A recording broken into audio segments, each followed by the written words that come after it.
lo que va a producir y lo que va a fijar población en el medio rural no son los servicios públicos, es la actividad económica. Si hay actividad económica, habrá vida rural, y si no hay actividad económica, no habrá vida rural.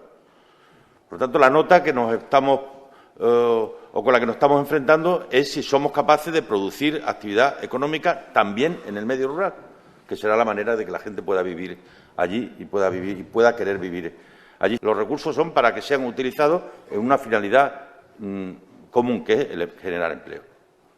O sea, nosotros tenemos por delante el gran objetivo de políticas públicas al servicio de un gran objetivo, que es generar empleo, producir empleo y, al final, producir actividad económica que traiga aparejado ese empleo.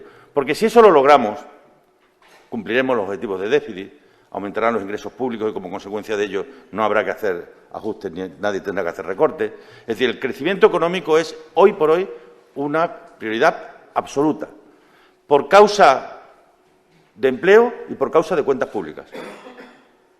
Por eso me quejaba y me quejo en los últimos días tan amargamente de lo que, a mi juicio, significa la irresponsabilidad de que no haya ya un gobierno en España y no haya ya un presidente de gobierno en España y un gobierno gobernando.